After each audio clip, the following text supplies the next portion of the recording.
नमस्कार, आप सभी का स्वागत करती हूं भारत 24 पर। मैं हूं आपके साथ पूर्णिमा मिश्रा और वक्त है दहाड़ का। बांग्लादेश का वजूद खतरे में है। हिंसा की आग में पूरा देश जल रहा है। हर तरफ लूटपाट मची है। न सरकार है न कोई सिस्टम है। सेना है, वो भी अमेरिका की कठपुतली। ऐसे में हर कोई अपने अपने हिसाब से सियासी रोटियां सेकने में जुटा है। अब आप कांग्रेस को ही ले लीजिए, जो बांग्लादेश जैसे हालात की कल्पना भारत में कर रही है। जैसे कि बांग्लादेश में तख्ता पलट हुआ, वैसा ही ख्वाब हिंदुस्तान के लिए देखा जा रहा है। पुराने कांग्रेसी और पूर्व विदेश मंत्री रहे सलमान खुर्शीद ने यहां तक कह दिया कि बांग्लादेश जैसे हालात हिंदुस्तान में भी खड़े हो सकते हैं। क्या यह बयान देश को उकसाने वाला नहीं है? क्या ऐसे बयानों से देश का मजहबी ताना बाना खतरे में नहीं आएगा? सलमान खुर्शीद के बाद मध्य प्रदेश के कांग्रेस के नेता पूर्व मंत्री ने भी कुछ ऐसा ही कह दिया। सज्जन वर्मा ने तो प्रधानमंत्री मोदी और अमित शाह को धमकी तक दे डाली। ये कह गए कि वो दिन दूर नहीं जब हिंदुस्तान की जनता भी इनके घरों में धावा बोल देगी। कांग्रेस नेताओं के ऐसे बयानों के बाद सियासी बवंडर मचा है। सवाल ये उठ रहा है कि क्या सत्ता गंवाकर कांग्रेस इतनी बौखला गई है कि चुनी हुई लोकतांत्रिक सरकार के खिलाफ जनता को उकसाने वाला काम कर रही है, अराजकता फैला रही है। हम आपको मध्य प्रदेश के पूर्व मंत्री का बयान सुनवाएंगे, लेकिन उससे पहले सलमान खुर्शीद ने कैसे भारत और बांग्लादेश के हालात को एक जैसा बताकर एक सियासी बखेड़ा खड़ा कर दिया है। खुर्शीद ने क्या कहा? वो ये कहते हैं कि बांग्लादेश में जो हो रहा है वही भारत में भी हो सकता है। भले ही सतह पर सब कुछ सामान्य लग रहा हो, लेकिन भारत में भी बांग्लादेश की तरह हिंसक सरकार विरोधी प्रदर्शन संभव है। कश्मीर में सब कुछ सामान्य नजर आ सकता है, यहां पर भी हालात सामान्य दिख सकते हैं, लेकिन सच्चाई यह है कि सतह के नीचे बहुत कुछ हो रहा है।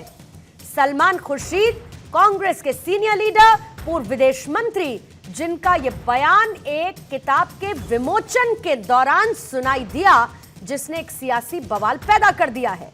लेकिन सलमान खुर्शीद अकेले नहीं हैं। मध्य प्रदेश के पूर्व मंत्री और कांग्रेस के नेता सज्जन सिंह वर्मा ने कैसे बांग्लादेश के बहाने अपनी सियासत को साधने की कोशिश की, जरा सुनिएगा। नरेंद्र मोदी जी, अमित शाह जी, मोहन यादव और कैलाश, सुन लो, कल बांग्लादेश की जनता घुस गई प्रधानमंत्री आवास में। 6 महीने पहले श्रीलंका की जनता घुस गई थी प्रधानमंत्री आवास में। अब तुम्हारे घुसो घरों में ये घुसेगी जनता, जो भ्रष्टाचार अब सहन नहीं हो रहा है। देश की जनता से इस प्रकार की सोच कांग्रेस पार्टी की है। आज मुझे याद आता है जब पार्लियामेंट में खड़े होकर राहुल गांधी कहते थे कि इस देश में आग लगेगा, इस देश में दंगे होंगे, इस देश में प्रधानमंत्री जी के ऊपर हमला होगा। तो वो क्यों कहते थे?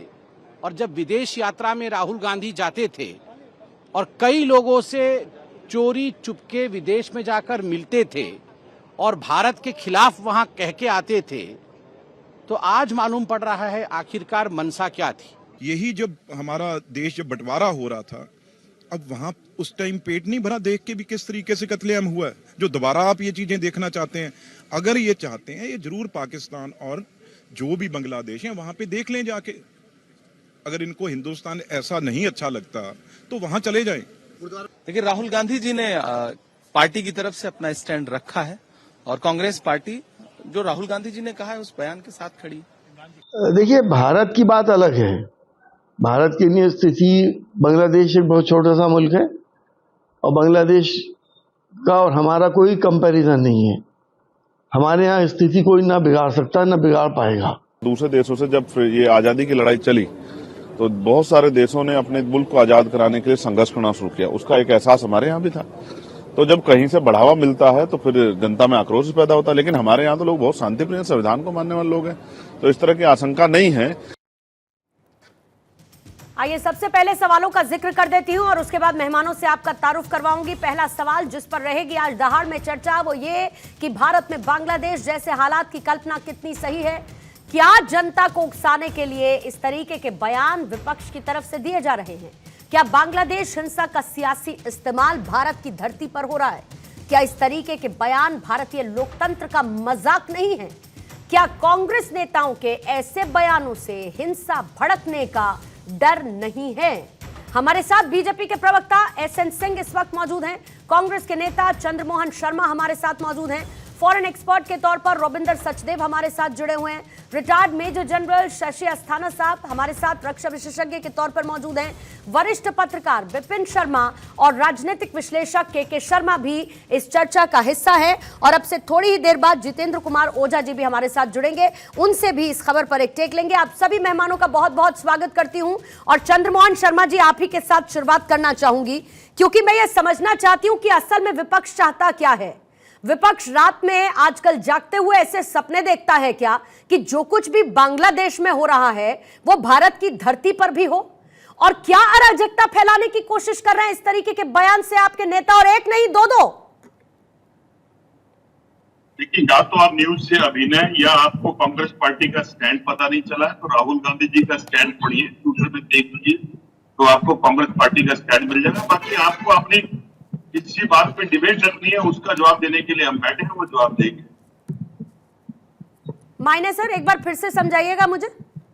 मैंने ये समझाया है कि इस विषय के ऊपर राहुल गांधी जी ने अपना वक्तव्य दिया, उसके ऊपर उन्होंने कांग्रेस पार्टी का स्टैंड दिया है। सलमान खुर्शीद जी का स्टैंड कांग्रेस पार्टी का स्टैंड नहीं है। अच्छा, अब आप सलमान खुर्शीद ये कैसे माने कि सलमान खुर्शीद का बयान कांग्रेस पार्टी का स्टैंड नहीं है? तो सज्जन के बड़े बयान, भाजपा के बड़े बयान भी ऐसे बयान दे देते हैं। सज्जन वर्मा का बयान कांग्रेस पार्टी का है या नहीं? तो भाजपा के ऐसे बहुत से सज्जन वर्मा का बयान कांग्रेस पार्टी का है या नहीं? भाजपा के ऐसे बहुत से सज्जन वर्मा का बयान कांग्रेस पार्टी का है या नहीं? मैं कह रहा हूँ भाजपा के ऐसे सज्जन वर्मा का बयान कांग्रेस पार्टी का है या नहीं? चर्चा करने के लिए सज्जन वर्मा का बयान कांग्रेस पार्टी का है या नहीं? विषय जो है उस पार्टी से निकाल दिया है आपने सलमान खुर्शीद को, सज्जन वर्मा को पार्टी से निष्कासित हैं। ये दोनों पार्टी से निष्कासित हैं, निकालने की तैयारी कर रहे हैं इनको। राहुल गांधी है, इनको हटाएंगे पार्टी से, पार्टी से हटाएंगे इनको, उन्होंने अपना स्टैंड इस वक्त पार्टी से हटाएंगे। ऐसे तो साहब, ऐसे तो आप भी कांग्रेस के साथ लीडर हैं, वो बात तक ऐसे आप भी कांग्रेस के लीडर हैं, लेकिन आप जो कहते हैं वो बात आपकी हम एक स्पोक्स पर्सन के तौर पर वाजिब मानते हैं ना? मानते हैं या नहीं मानते हैं, ये बताइए। पूर्णिमा, जो आप मुझसे कहलवाना चाह रहे हैं, साहब मैं आपसे कुछ नहीं कहलवाना चाह रही। आप सलमान खुर्शीद से कहलवा रहे हैं, आप सज्जन वर्मा से कहलवा रहे हैं। वो जो एक विपक्ष की बौखलाहट को दिखाता है क्योंकि वो चुनाव नहीं जीत पा रही। आपको लगता है कि बांग्लादेश जैसे हालात भारत में भी पैदा होंगे? भारत का लोकतंत्र जिसका सम्मान नहीं है आपको? कांग्रेस पार्टी का स्टैंड मैं आपके सामने दे रहा हूँ, आप लेना नहीं चाह रहे, और आप सिर्फ अपनी बात को कहने के लिए ऐसा है चंद्रमोहन शर्मा जी, के बयान को लेना चाह रहे हैं। कान घुमाकर मत पकड़ा कीजिए, मेरे साथ कान घुमाकर मत पकड़ा कीजिए। कान घुमा, सीधा सवाल पूछती हूँ, सीधा सवाल पूछती हूँ। चंद्रमोहन शर्मा, क्या सलमान खुर्शीद को पार्टी से आप निकाल चुके हैं?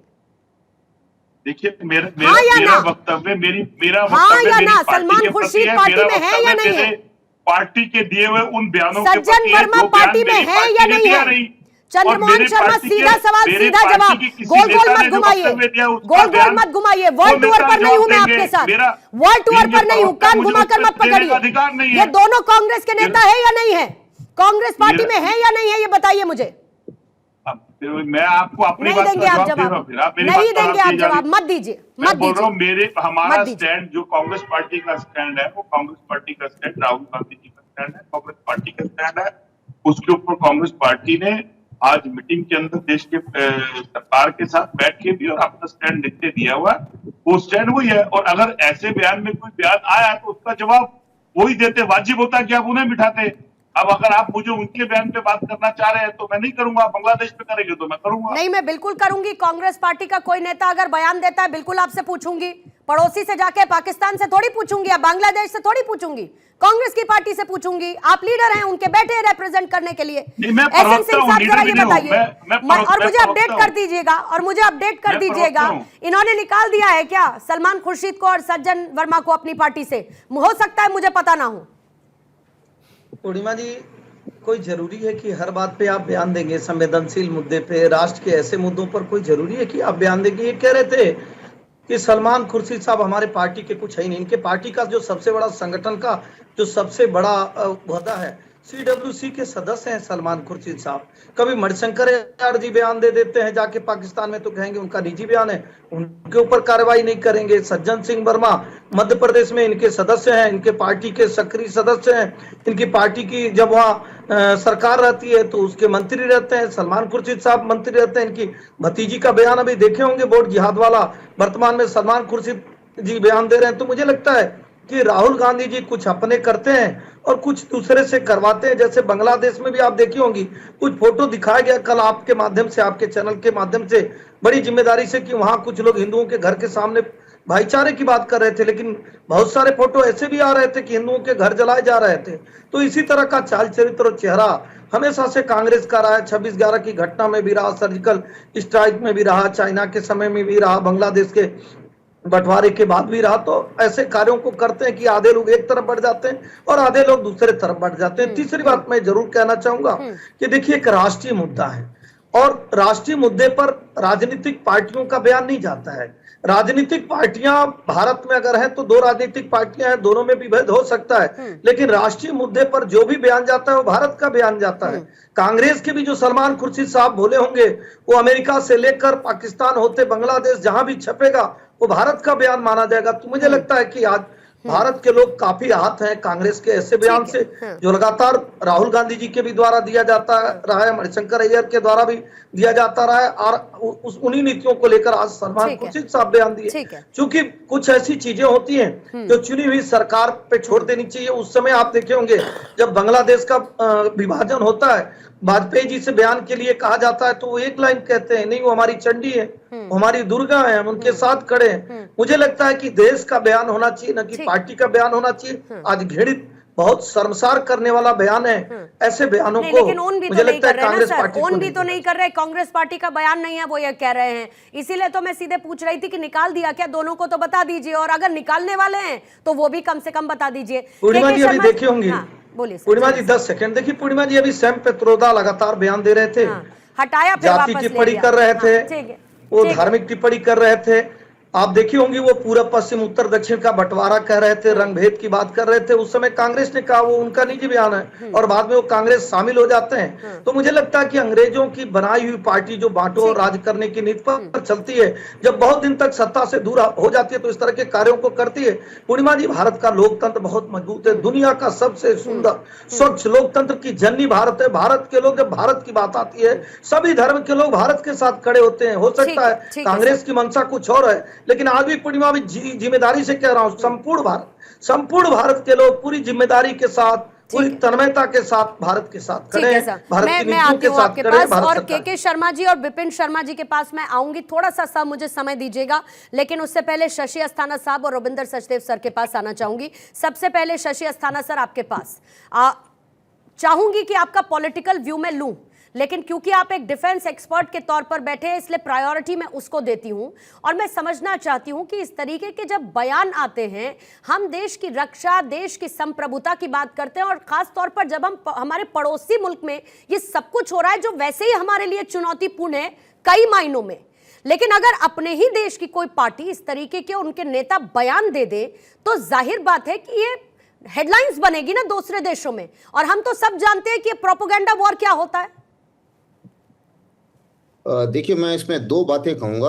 पॉलिटिक्स के ऊपर तो मैं कोई टिप्पणी नहीं करता, क्योंकि पॉलिटिक्स की मैं पॉलिटिकल फिगर नहीं हूं जी सर। लेकिन मैं इसको सामरिक तौर पे जो आप बात बता रही हैं उसी का जवाब देता हूं। सबसे पहले, आजकल जो लड़ाई होती है वो 2 चीजों में चेंज हो गई है। आजकल की लड़ाई जो है वो सेना की लड़ाई नहीं होती सिर्फ, एक इंफॉर्मेशन वॉर है, और एक और नई लड़ाई शुरू हुई है कि जो भी आपका टारगेट कंट्री है उसके अंदर आप अगर सोशल अनरेस्ट क्रिएट करा सकते हैं तो वो काफी इफेक्टिव तरीका माना जाता है किसी भी देश को कमजोर करने के लिए। बाहर की बहुत सारी ताकतें हैं जो ये कोशिश करेंगी कि हिंदुस्तान में ऐसा हो और इस किस्म की स्पेस ना दी जाए, ये सभी नागरिकों की जिम्मेवारी होती। इस स्पेस को नहीं देने के लिए ये जरूरी है कि हमारे सारे सभी के सब जो भी बोलता है, जहां कहीं भी बोलता जी। है, टीवी में बोलता है, मैं इंटरनेशनल टेलीविजन के ऊपर इतना जाता हूं, सब जगह जो भी बयान दिया जाए वो जिम्मेवार वाला हो, नंबर 1। नंबर 2, जब ये जो मैं स्ट्रेटजी की बात कर रहा हूँ कि ये नई स्ट्रेटजी है जिसका अमेरिका भी इस्तेमाल कर रहा है, इसका इतनी सारी रिजीम चेंज अगर कराई है तो उन्होंने भी ये इस्तेमाल किया है, चीन भी इसका इस्तेमाल कर रहा है और बहुत सारे देश इस स्ट्रेटजी का इस्तेमाल कर रहे हैं। और इस स्ट्रेटजी में सबसे ज्यादा जो जिनके ऊपर खतरा होता है वो होता है डेवलपिंग डेमोक्रेटिक कंट्रीज।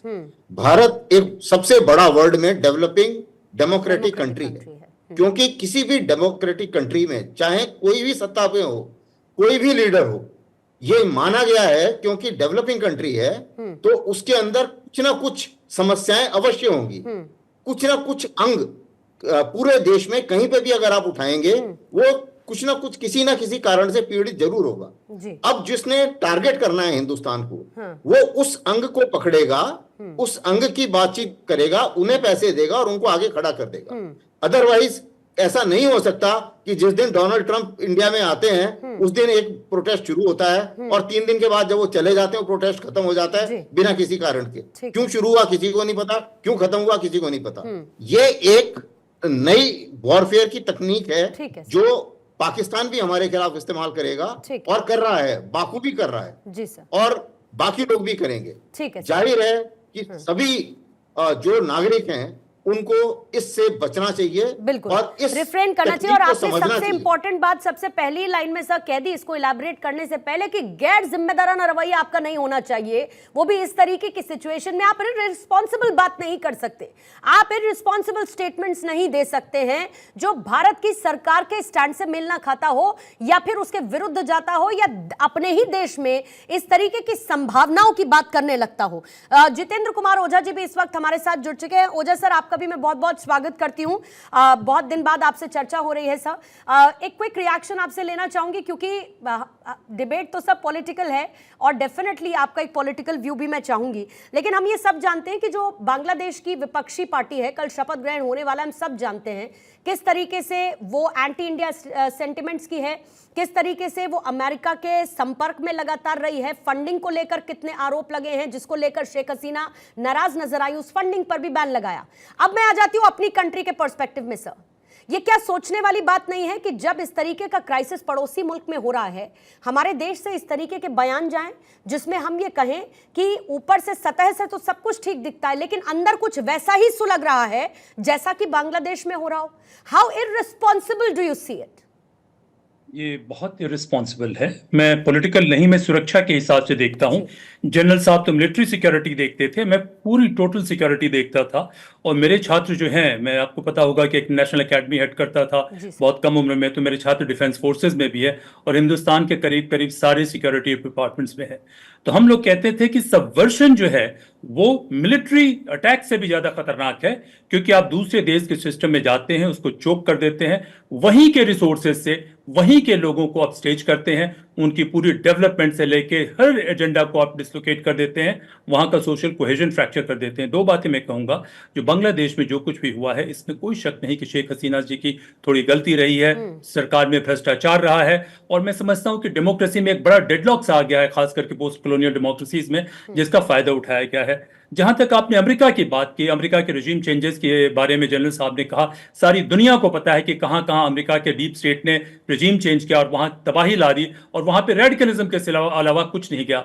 भारत की जो बात करते हैं, भारत इस रीजन का सबसे बड़ा पावर है, पूरी दुनिया के लिए एक बीकन ऑफ होप है। हमारे डेमोक्रेसी में बहुत सारी खामियां हैं, लेकिन पॉलिटिकल हो या ऑपोजिशन हो या मीडिया हो या सिविल सोसाइटी हो, मैं कहता हूं कि जब राष्ट्रीय सुरक्षा की बात आती है तो हम सभी को एक तरफ से होकर सोचना पड़ेगा। बांग्लादेश में जो कुछ भी हुआ ये सिर्फ जनता के बहकावे से नहीं हुआ, ये एक कवर्ड वॉर था।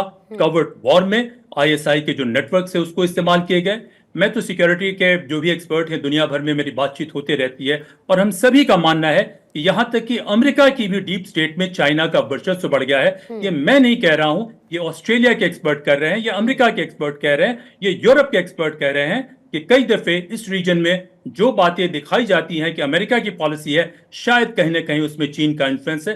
पाकिस्तान तो एक मर्सनरी पावर है। जहां तक इस बात की बात ये कह रही है कि 2009, 10 या 11 के आसपास मेरी याददाश्त आती है तो बहुत जबरदस्त ये चल रहा था कि पाकिस्तान के ISI ने कहा था कि वो भारत के पार्लियामेंट स्ट्रीट पे इतने लोगों की भीड़ लाएंगे कि हमारे पार्लियामेंट को टेक ओवर कर लेंगे।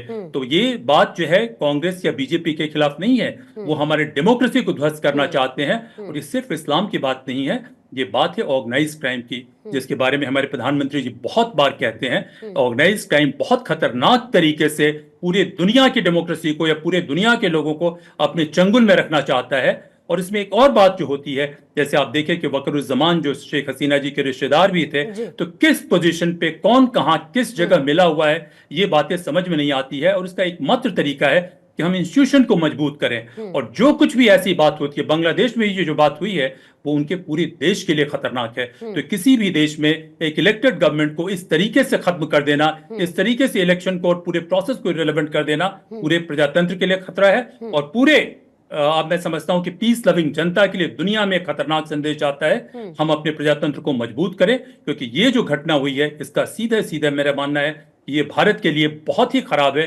क्योंकि शेख हसीना जी बहुत सालों में एक प्रो इंडिया गवर्नमेंट लीड कर रही थी, सारे रेडिकल्स को उन्होंने खत्म किया, गलतियां उनसे हुई, लेकिन ये नहीं होना चाहिए। ये इनडायरेक्ट रूप से भारत की भी एक शिकस्त है। ठीक है Ojha sir, thank you so much, क्योंकि आपके पास समय कम था तो आपने हमें ज्वाइन इन किया। Thank you so much. फिर आपसे दोबारा से सर चर्चा करेंगे। रविंदर सचदेव सर आपके पास आते हुए, और इसी बात को मैं कंटिन्यू करती हूँ जिसका जिक्र भी जितेंद्र कुमार ओझा कर रहे थे। बहुत सारे एंगल्स है इसमें सर, लेकिन मैं फिर बात करती हूँ क्योंकि हम ऐसे बहुत सारे वॉर सिचुएशंस पर डिस्कशन करते रहे हैं। इन वॉर सिचुएशंस में सबसे ज्यादा एक अलग टूल के तौर पर जिसका इस्तेमाल होता है वो ये प्रोपेगेंडा वॉर है। वो जो हेडलाइंस बनती हैं विदेशों में, अखबारों में जो छपती हैं, वो कहाँ से निकलती हैं? वो इसी तरीके के स्टेटमेंट्स से निकलती हैं, इसी तरीके के बयानों से निकलती हैं। कल तक हम बात कर रहे थे, सर्वदलीय बैठक हुई है, ऑपोजिशन ने कह दिया है कि हम सरकार के स्टैंड के साथ हैं, लेकिन आज कहीं ना कहीं एक सियासी मंशा की बू फिर एक स्टेटमेंट के साथ आती है। आपका व्यू इस पर्सपेक्टिव में, और इसके डैमेजेस कितने बड़े हो सकते हैं? Thank you Purnima ji. मैं actually I take on from where general Asthana जो कह रहे थे ना कि ये जो नई स्ट्रैटेजी है, और जो आप भी बात कर रही हैं प्रोपेगेंडा की, और ओझा जी भी जो कह रहे हैं, मैं काफ़ी वर्षों से एक टॉपिक पर लिखता हूँ और बात करता हूँ, और वो वर्ड मैंने कॉइन करा है बाय द वे। मुझे लगता है वो कन्वे करता है आज जो हो रहा है, वो है ऑप्टो पॉलिटिक्स। ये जो जियो पॉलिटिक्स हो रही है, जनरल अस्थाना भी जो बता रहे हैं ना, जो हो रहा है जियो पॉलिटिक्स में या किसी देश की पॉलिटिक्स में भी, पर जियो पॉलिटिक्स में खासकर, और उसके ऊपर ये जो ऑप्टिक्स है प्रोपेगेंडा, तो इसका जो मिला जुला आज की दुनिया में जो हम डील कर रहे हैं, हम जियो पॉलिटिक्स से नहीं डील कर रहे। जो नया वॉरफेयर है वो जियो पॉलिटिक्स पर बेस्ड नहीं है, वो बेस्ड है ऑप्टो पॉलिटिक्स पे, यानी कि ऑप्टिक्स और जियो पॉलिटिक्स नीचे। और जैसे जनरल अस्थाना भी बता रहे थे, हर देश में, हमारे देश में भी, अमेरिका में भी, जापान में भी, इंग्लैंड में भी, और खास करके डेवलपिंग कंट्रीज में ज़्यादा नो डाउट, फॉल्ट लाइंस, कमजोरी, वीकनेसेस हैं और होती हैं, जिनको हर देश अपने हिसाब से आगे सॉल्व और उनको एड्रेस करता है। तो ये ऑप्टो पॉलिटिक्स में तो खेल आधा तो यही है ना कि जिन देशों की ये जो फॉल्ट लाइंस हैं, कमजोरियां दिखती हैं, क्रैक्स दिखते हैं, डिविजन्स दिखते हैं, उनको एम्पलीफाई करो, उनको ज़्यादा बड़ा चढ़ा करके दिखाओ, ताकि उस देश की छवि कम हो। छवि तो कम हो तो अलग बात है, उस देश के अंदर ही डिविजन्स बढ़े, ठीक है ना, ताकि उस देश के अंदर, अभी मानिए हमारे देश में कोई कमजोरी है, हम ज़्यादा बात नहीं करते, पूरे देश को नहीं पता, बट सडनली उस कमजोरी को लेकर के हमारे या किसी भी देश में पूरा दुनिया बात करने ले, हमारा देश ही बात करने ले, सडनली वो कमजोरी बड़ी हो जाती है कंपेयर टू जो उसकी असलियत कंडीशन है, राइट? उसको एम्पलीफाई कर दिया जाता है, मैग्नीफाई कर दिया जाता है। तो ये डेफिनेटली ये खतरा है और ये खेल है। तो इस समय जैसे आप भी कह रही थी, ये जो स्टेटमेंट्स हैं, I would say extremely irresponsible, क्योंकि ये जैसी स्टेटमेंट्स हैं, ये इस समय बांग्लादेश दुनिया की नज़रों में है। इन स्टेटमेंट्स को मीडिया कैरी करेंगे। यस, भारत में तो आप डिबेट ही कर रहे हैं हम सब, बट इंटरनेशनल मीडिया भी कुछ ना कुछ इसे उठाएगा कि इंडिया के अंदर भी अब दिख रहा है कि शायद ऐसा खतरा है, क्योंकि वहां के खास तौर पर के जब लोग शेख हसीना कहाँ हैं, यहीं पर हैं, भारत के सॉइल पर हैं। ऐसे में भारत पर नजर, भारत से क्या निकल कर आता है, इस पर पूरी दुनिया की नजर है। जल्दी से एक बार विपिन शर्मा जी आपके पास आते हैं, फिर मुझे हेडलाइंस के लिए जाना होगा, फिर के शर्मा जी आपके पास, सिंह साहब, चंद्रमोहन जी आपके पास आऊंगी। लेकिन विपिन शर्मा सर, मैं आपसे क्लियरली पॉलिटिक्स पर बात करूंगी। कल तक फिर मैं आती हूं इसी सवाल पर कि कल तक हम कह रहे थे एक सेम पेज पर नजर आ रहा है, विपक्ष भी एक सेम पेज पर नजर आ रहा है। अचानक से क्या हो गया, रात में बदल गया कि सलमान खुर्शीद, सज्जन वर्मा जैसे लोग एक बार फिर से वो मशरूम टाइप्स आ गए बयान देने के लिए, ये कहते हुए कि भाई इंडिया में भी हो सकता है। अरे आप लोकतंत्र देखिए ना, आप ये देखिए ना कि यहां पर वैल्यूज किस तरीके की हैं। आप ये देखिए कि यहां पर डेमोक्रेटिक वैल्यूज हैं, फ्रीडम ऑफ स्पीच है, और फ्रीडम ऑफ स्पीच है तभी सलमान खुर्शीद और सज्जन वर्मा इस तरीके के बयान दे सकते हैं। बहुत ताज्जुब हो रहा है कि जो इंडिया अलायंस के कुछ नेता जब बात करते हैं संविधान की, बहुत अच्छी बात है, हम तो संविधान का सम्मान करते हैं, और वहां पर अल्पसंख्यकों के हित की बात करते हैं, तो ये दोहरे मापदंड क्यों? एक तरफ जो चुनी हुई सरकार है, अगर ये ऐसे संकेत दिए जा रहे हैं या आग शह देने की बात हो रही है कि आप बोल रहे हैं कि जो हालात श्रीलंका में बने थे, बांग्लादेश में बने थे, वो हिंदुस्तान में भी बन सकते हैं, तो इससे ज्यादा दुख की, इससे ज्यादा चिंता की बात क्या होगी कि आप लोग यू आर फ्यूलिंग पैशंस, मतलब आप यू आर स्टोकिंग पैशंस, और उसके क्या खामियाजा भुगतना पड़ सकता है हिंदुस्तान को। हमने बहुत दंगे फसाद देखे। मैं उदाहरण के तौर पे व्यक्तिगत जाऊंगा थोड़ा, मेरे 90 वर्षीय पिताजी वो बताते हैं कि जब वो पाकिस्तान से आए, जब विभाजन हुआ था, तो किन परिस्थितियों में आए, वो सुन के दिल दहल जाता है। उसके बाद 84 के जब दंगे हुए, हमारे साथ में 2 सिख परिवार रहते हैं, बीच में कूदे थे मेरे पिताजी। मुझे बड़ा नाज होता है कि वो जान मान बचाई उन्होंने। तो देश ने काफी दंगे फसाद दिए देखे।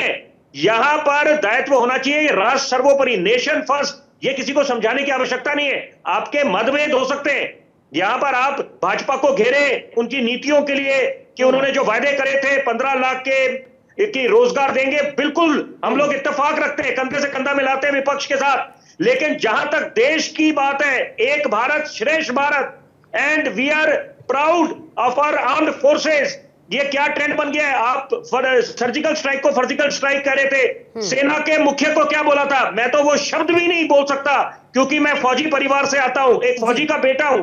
तो ये मुझे लगता है इससे बचने की आवश्यकता है। हम लोग भले ही सरकार पे, सत्ता पे कोई भी काबिज हो, लेकिन देश हम सबका है, ये किसी को समझाने की आवश्यकता नहीं है। ठीक है, बिल्कुल सर। और जाहिर है कि यहाँ पर सरकार भी है, यहाँ पर सिस्टम भी है, यहाँ पर सेना भी है, और वो किसी की कठपुतली नहीं है, ये समझना होगा। अगर आप बांग्लादेश के परिप्रेक्ष्य में कंपैरिजन करते तो आप भारत का कंपैरिजन नहीं कर सकते, नो मैटर व्हाट। के शर्मा जी, आपके पास आते हुए जो बयान आया उसी के आधार पर यह सवाल है, ये क्यों ना कहा जाए कि सत्ता गवाकर विपक्ष इतना ज्यादा बौखला चुका है कि भारत की जो लोकतांत्रिक व्यवस्था है उस बीच में जनता को उकसाने का काम कर रहा है। इस तरीके के स्टेटमेंट से क्या विपक्ष रिफ्रेंड नहीं कर सकता, वो भी ऐसे सेंसिटिव मुद्दों पर?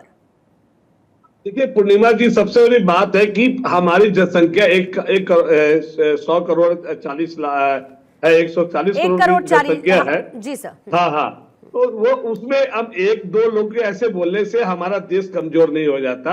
हाँ, पॉलिटिकल बेनिफिट यहाँ पे जिसको नजर आता है वो आदमी उठाता है। उन्होंने, आप उनकी बातों का स्टेटमेंट को ध्यान से सुनेंगे तो मैं उनसे सरोकार नहीं रखता हूँ, लेकिन उनकी कुछ बातों से मैं सरोकार रखता हूँ कि जो भारत में जब, जैसे हमारे ओझा जी जब बोल के गए कि चुने हुए सरकार का जो लोकतांत्रिक जो है उस पर कहीं ना कहीं दाग लगने ऐसे शब्दों से हो जाता है। तो जो चुने हुए सरकार के सीएम को यदि हम जेल भेज देते हैं तब हमारा देश के लोकतंत्र संसार नहीं होता।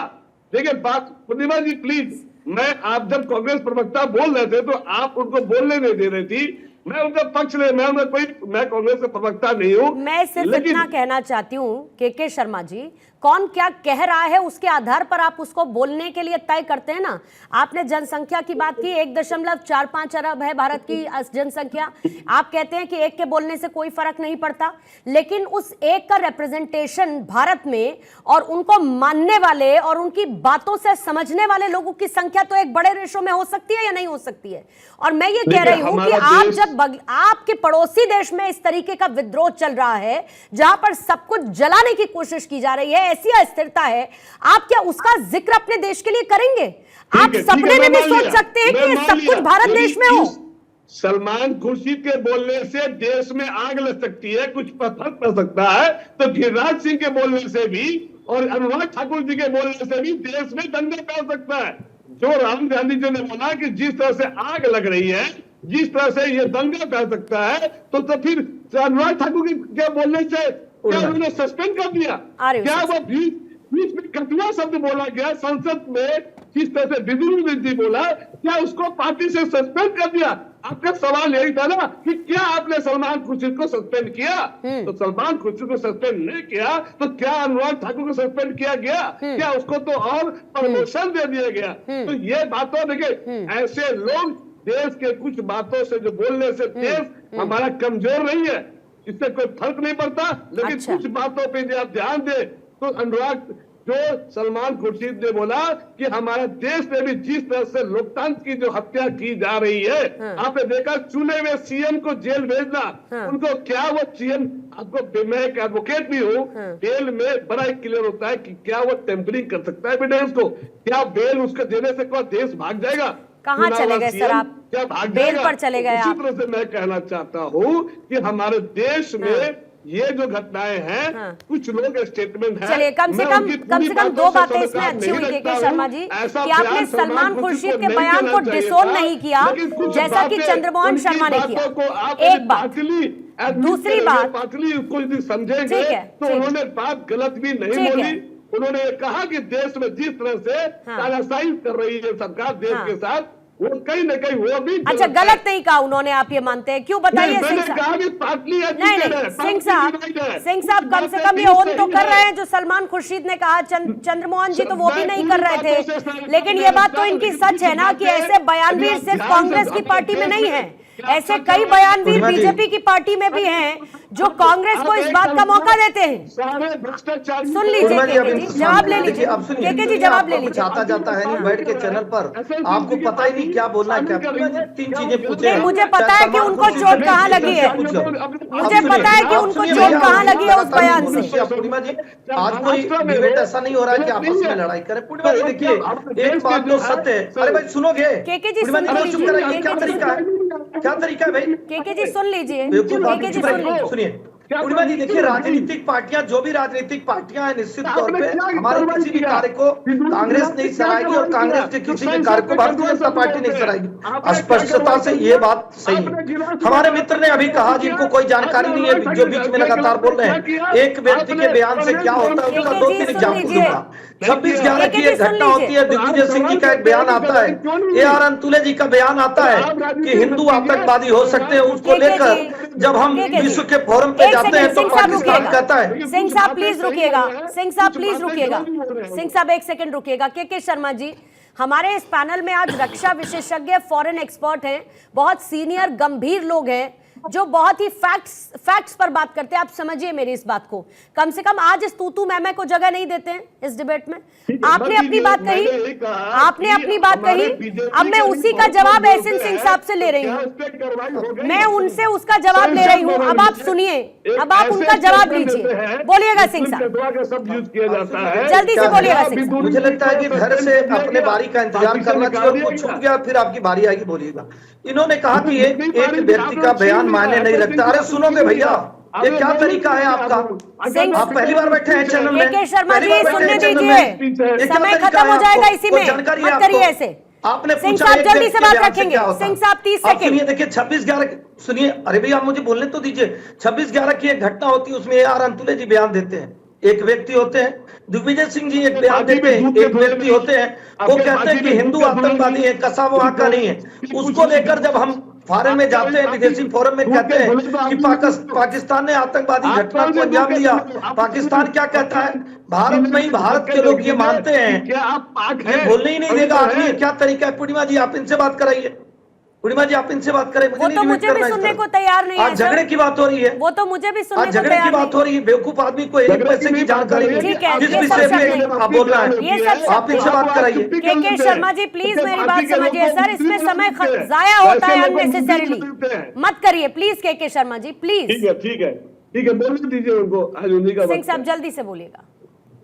पूर्णिमा जी आप बताइए, मैं कह रहा हूं कि कोई जरूरी है जिस पे आपको नहीं जानकारी है उस पे बोलेंगे। 3-4 बयानों का मैं जिक्र करूंगा। मैंने अभी 26/11 की घटना का आपको कहा, जिसको लेके 26/11 की घटना पे दिग्विजय सिंह जी और AR अंतुले का बयान आता है। उस समय पाकिस्तान कोर्ट करता है UN में जाकर कि भारत के लोग ही मान रहे हैं कि भारत के द्वारा प्रायोजित वो घटना है, पाकिस्तान का नहीं है। ये कौन कहा था उस समय भी?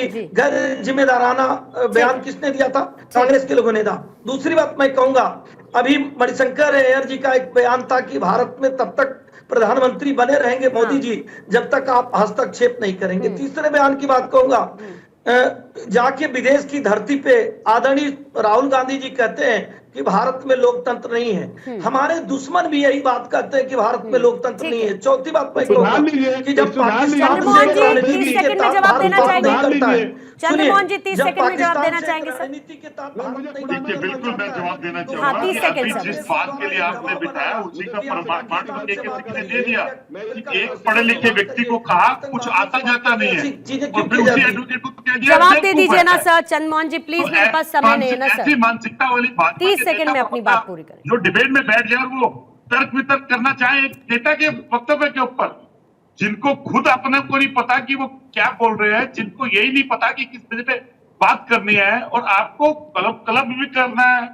तो एक AN सिंह जी, जब आप डिबेट पे बैठते हो तो कम से कम दूसरे को सभ्यता से बोलना सीखिए। चलिए सर, मेरे पास समय खत्म है। देश है। अगर इनको नहीं पता, इनको जैसे नहीं पता वैसे ही सलमान खुर्शीद को भी नहीं पता, वैसे ही आपके सज्जन वर्मा को भी नहीं पता कि क्या बोलना चाहिए और क्या नहीं बोलना चाहिए। किसी को नहीं पता फिर तो कि क्या बोलना चाहिए। और खासतौर से ऐसे क्रूशियल समय में ऐसे बयानवीरों को जरा मुंह पर चुप्पी रखनी चाहिए। मुझे लगता है वही बेस्ट है।